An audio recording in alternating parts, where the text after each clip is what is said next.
Signs on Los Angeles schoolroom bulletin board. Warning, do not exercise strenuously or breathe too deeply during heavy smog conditions. How does smog affect man? Chronic bronchitis is 7 times higher than it was 10 years ago. Lung cancer is twice as prevalent in the cities as it is in the rural areas.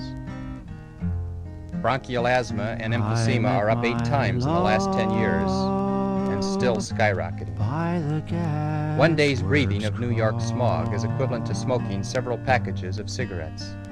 It is anticipated that before many years have passed, 10,000 people will die daily of air pollution. Doctors are already advising 10,000 patients a year to leave California.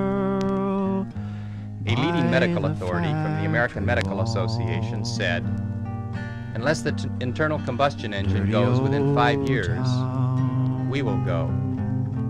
It's already happening. During the 1966 Thanksgiving weekend in New York, it has been estimated that 168 deaths were caused by smog.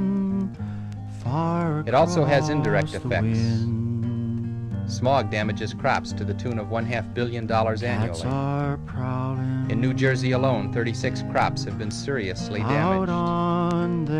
Spinach, lettuce, beets, food gone and oxygen gone. One expert states if the pollutants in the air are unchecked, it won't be many years before agriculture in certain parts of America ceases to exist. Up in Lake Arrowhead area of California, about 10% of the ponderosa pines. 1,300,000 trees have died as a result of smog. It is estimated that 10% of our farm produce is being damaged by smog. That means less food. That means less oxygen. That means less water.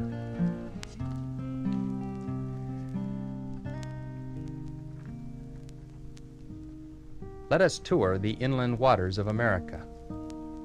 America the Beautiful. Ohio rivers first. 0 oxygen level. Septic. By the time the great river passes Cincinnati and is taken up for home use, every drop of it has been through at least 5 toilets. Deep and wide. The Cayuga River in Ohio caught fire last year and has been declared a fire hazard. How could that be, you ask? It's simple.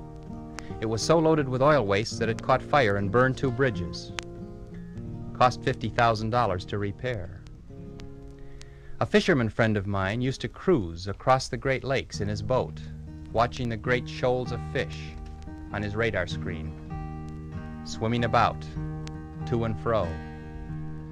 Now he cruises all day, goes for miles, and nothing moves on his radar screen. It's all dead there. It's silent. It's Erie. It's Lake Erie. Lake Erie is 10,000 square miles and it is biologically dead. Beaches are unsafe.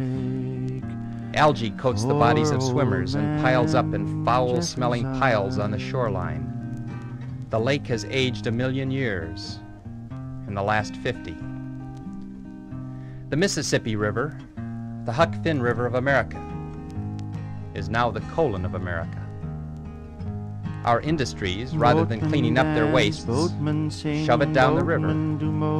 Chemicals, oil sludge, industrial wastes, chicken guts, slaughterhouse wastes, human sewage, down the river, to Memphis, to Vicksburg, a gift to Natchez, a present to Baton Rouge, a bouquet for New Orleans. The water, which started pristine pure in Minnesota, now contains, in addition to the industrial wastes, disease bacteria, typhoid, cholera, tuberculosis, polio, anthrax, tetanus, and parasites also, tapeworm, roundworm, hookworm, pinworms, blood flukes. By the time it reaches St. Louis, the water is so toxic that one study showed fish placed in the water died within 60 seconds. So they diluted the river water 100 times with clean water, and the fish still died within 24 hours. Each Sunday's edition of the New York Times consumes 150 acres of timber. For housing, we pave over 2 acres every minute, 3,000 acres every day. America the Beautiful. Beautiful crowded countryside. Beautiful cluttered highways. Beautiful dirty air.